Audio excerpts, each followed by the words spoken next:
So I was just working and trying to pay the bills, and it's the same today. We're all broke at a higher rate. I mean, everything is the same. When you look at what rent cost and what purchasing your first house cost, and it's always a sacrifice, I think, that we have to make. And so I just remember working 2 jobs and, trying to pay the bills, and I had a car that just didn't want to run. And so, yeah, it was just a struggle. And it wasn't until I was probably 40 that my story really starts to take a turn and changes for the good. Hello and welcome to Pathways Unleashed, a special edition of Pathways with Amberstitt. The Pathways Unleashed podcasts were recorded with special guests and the authors of The Unleashed Entrepreneur and The Biohacking Entrepreneur, who were celebrating the book launches at the Unleash Your Superpower conference in Delray Beach, Florida in April 2025. Let's join the conversation. In my world, we talk a lot about financial freedom, and I meet you, Kathy, through a community. We've talked about Unleashed community through our podcast today, and we've had some projects together. So we're going to be continuously celebrating. So that's been exciting. But we have with us today the passive income. Well, you're a passive income coach. Correct. But you've been an entrepreneur for so long. I have. And with lots of different amazing stories. Yeah. And I love to call myself more of a mentor because I have discovered over the years that I love giving it away. So I love mentoring, bringing someone along. When I was taking my notes, I don't want to go back to the dairy farm and talk about all the things in the books because I want people to read about your chapters. But I just feel like this is such a beautiful start. And you grew up in this beautiful, innocent world, but it was hard work from the beginning and you had that in you. And I don't know if you want to go back in time and talk about more of an origin story, but I guess what I wanted to say is when I meet you and you are having the real estate investing and having the passive income from that, I'm instantly jealous. This was a couple of years back. So I'm I want that. And then learning more about you, I think it's so much of a way to have control and have financial freedom. And you really had to figure it out coming from more of a core. You had it in your DNA, but it wasn't easy. So do you mind going back a little bit in time to open it up? Not at all. I want people to know your story. Yeah, I grew up on the back of a dairy farm. My grandparents actually owned the dairy farm. And so I grew up on the farm, basically. And my mother was a factory worker. And my dad had had some major surgery even before I was born to where he was not able to work. So my mother was working all of these crazy extra overtime hours to try to pay the bills. And of course, I was hanging out with my uncles on the farm and seeing the hard work. So I think that work ethic just kind of is in there, Everyone was working hard. Everyone was working hard. And so by the time I was an adult and right out of high school, I just thought, I got to get a job, as many of us do. We think that's the next step is to just get the job. And so that traditional route, what's that going to be for you? But you didn't. So I was just working and trying to pay the bills. And it's the same today. We're all broke at a higher rate.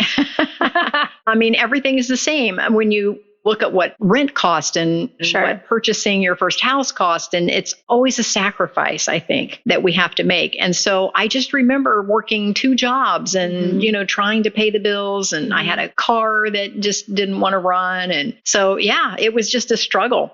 And it wasn't until I was probably 40 that my story really starts to take a turn and changes for the good. Okay, so now that you say that, I want to pause for a minute because I feel like there's a new world of wealthier, younger people because there's really no rules now when you can start a business. We just had those many entrepreneurs on here. Mm-hmm. And then there's some very trendy ways that people have made money that's not for all. It's a top 1% type of deal. But I think that when people go through this high school phase, college, and then the things we're supposed to do, it's supposed to connect right away and you're supposed to make this money because you finished college now. And obviously now I'm 45, so I can say this with you. It's okay that your 30s are a time to dabble and learn. Mm-hmm. And your early 20s, you might not be making it Instagram, fancy with all the stuff that's out there that, supposedly is happening for all these people.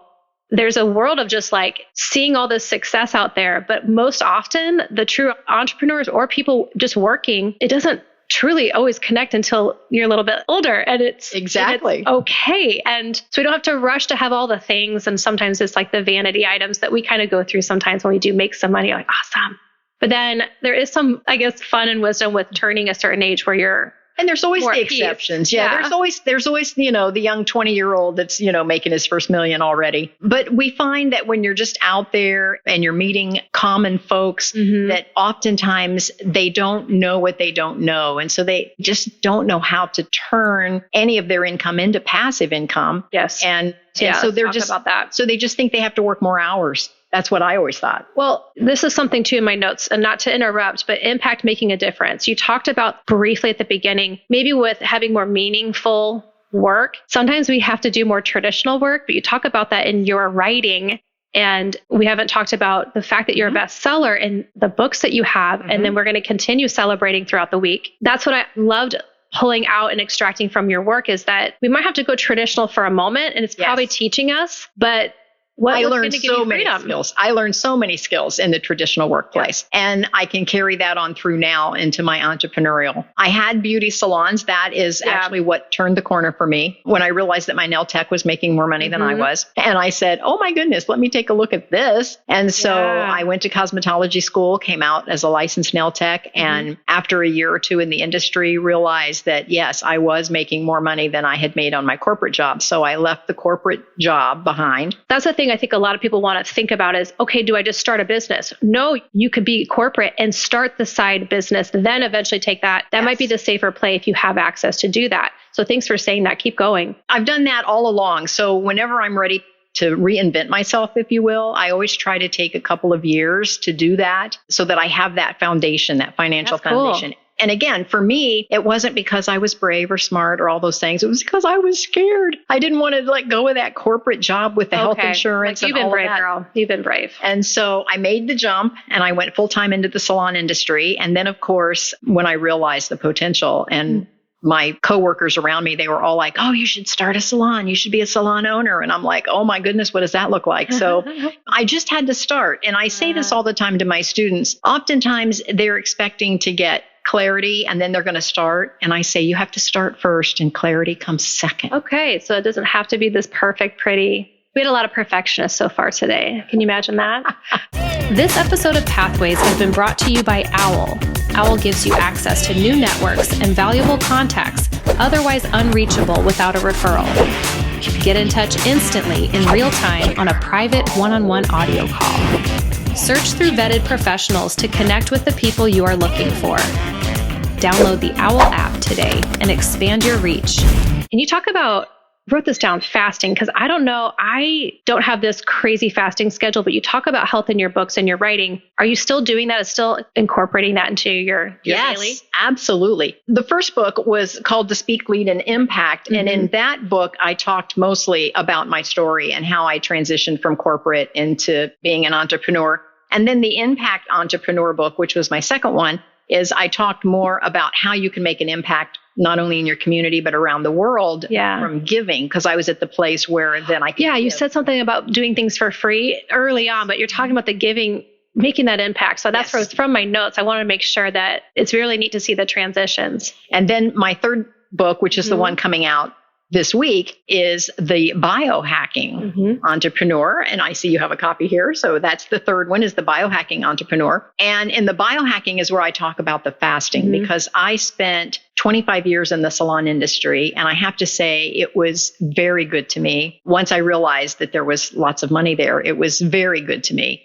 And I was able to, after 25 years, retire. Actually, we just purchased another property, but I've retired with 29 rental doors, which is really quite small in my world. In my world where I hang out with a lot of investors. Doors is each individual unit. Individual units. And we hang out with folks that have 500, 250. Sure. So my 29 doors is really nothing huge, but it's huge for me. When you say retire, see, in my industry, I've talked about this a little bit, retiring at a certain age, that's not what you're talking about. You're talking about, and I don't know if this is the freestyle living part, but financial freedom is coming from you choosing what your day looks like and how that income is being generated, but passive income is helping. Can you talk about retirement from like a traditional source and then what it is for you? Yeah, for me, once I was in the salon for 25 years, I had to punch a time clock. I had clients every hour on the hour.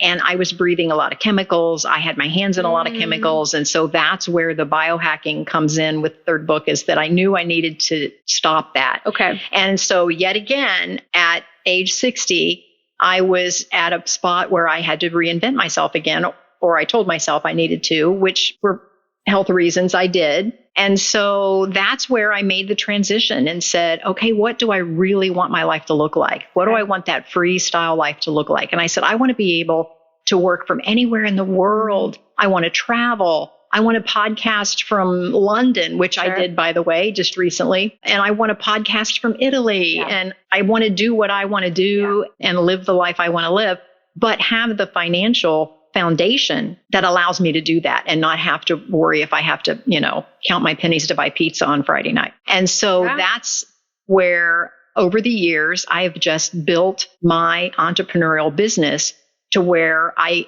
can look back and say, I figured it out.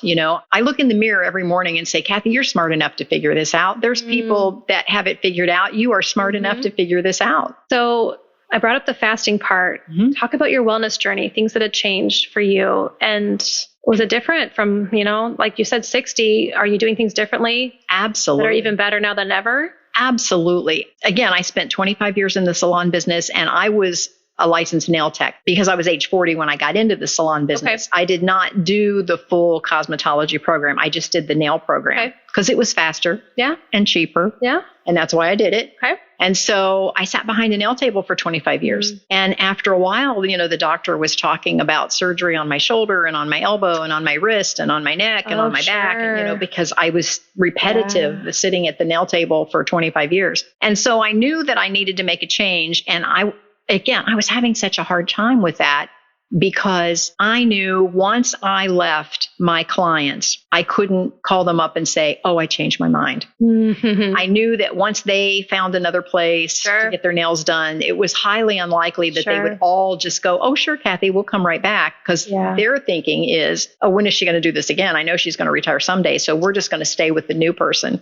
So I knew I had to mean it. And that was hard for me because the business had been so good to me that was really a tough choice. And so I had to connect with a coach, and my coach helped me draw a line in the sand and pick a date and say, this is the day you're going to walk out of that salon and never look back. And so I did that. But my biggest fear was not that I would get healthy. My biggest fear was that I don't know what my life was going to look like. What was I going to do? Because I had spent so many hours there. And so during that time, during that 25 years, I had gained up to 200 pounds. And so now I knew that I had a long road back. And I tell Mark all the time, I wished I wouldn't have allowed myself to do that. But yet I struggled to keep it off. And for some reason, I just couldn't. But maybe the stress factor. Well, I'm sure. And then just sitting for 12 hours a day doesn't help. So, and eating all the wrong stuff and eating all the wrong times. And sometimes I didn't get to eat at all. So I'm like, how am I gaining this weight? Well, because when I finally did eat, I would eat the whole bag of chips because I'd be so hungry after not having, a decent meal during the day. So anyway, long term, I decided that once I walked away from that salon, I had to get healthy. That was going to be my number one goal. And so with all of my research, I happened across fasting. And I remember thinking to myself, why didn't somebody tell me this earlier? And just graze all day, right? And I have a business partner in one of my coaching programs, and he said, oh, I've been doing that for years. I said, why didn't you tell me? He goes, why didn't you ask? I said, I didn't know. I know. You're listening to Pathways with Amber Stitt. For more episodes like this, plus so much more, check out the podcast page at amberstitt.com. Let's take action together. Now let's get back to our episode. Do your thing, but I know I feel better when I give myself some space, get enough rest. There's a different feeling when your body's just kind of going into grabbing all the things that's already sitting in there and not adding more into the system too early, too soon. Correct. Once I started fasting, and what I learned, and again, the times are variable because everybody's different. Every body. So I'm like, I'm not a doctor, so there's certain phases of it. You might be more hardcore than me. Well, and every body is different. So your body makeup and your complex and your weight and your height and all of that plays a factor. But generally speaking, when you eat, insulin kicks in, and then you have to wait about 12 to 14 hours before your hormones kick in. No kidding. And then you have to wait to about 16 hours for ketosis to kick in. Well, ketosis is where the weight loss happens. How many of us wait 16 hours? Most of us eat every 3 to 4 hours, and we're constantly kicking that insulin in. And we never allow our bodies to get into ketosis. And then at about 18 hours, autophagy kicks in. And that's where your good body cells will I've never heard of that phase. Attack the bad body cells, and your body is self-healing, and it will heal a lot of diseases if you just let your body do that. And most folks just trust your body. You don't wait that long. Right. Yeah. So once I learned that, and that's why I said, why didn't somebody tell me this? Yeah, well, I didn't ask because I didn't know what I didn't know. So I started practicing fasting, and I gradually moved into it. And so that is what my new chapter is all about, is how I left all of that chemical lifestyle behind. Yeah. And really focused on fasting and losing the weight. And so I started at 200 pounds, and I weighed in yesterday at 130.4. Woo-hoo! So it's been a big weight loss for me. Had to buy all new clothes. I know. So there's that budget. But yeah, especially if you're traveling international, you also have those amazing foods over there that are probably okay to eat, but that's a whole other chapter probably. Yes. You have to shop for those outfits too, I suppose. Yes. We discovered in Italy that I could eat the pasta in Italy because it doesn't have the same chemical makeup that it does in the States. Okay. So now you're a biohacker, best-selling author. Oh, but you're also doing some coaching work. Yes. And this is important because you wouldn't be here without your own coach. And now you have the solutions that you can provide to others. So I really want to be sure that you can share about how people can work with you and what would be a good person for you to be working with. Well, I originally thought that I wanted to work with someone that was basically an earlier version of me, someone that wanted to retire and needed to reinvent themselves. But I'm discovering that my tribe is all over the map age-wise. They can be young folks. They could be in the middle of a corporate career. They could be ready to retire. But in every case, they're wanting that passive income. They're wanting to take something that they already love and turn it into where it can make money while they're sleeping. Or something that they can do entrepreneurial wise that they can do from anywhere so that they too can travel. Yeah, that's my big goal. So you and Malvina are going to get me there.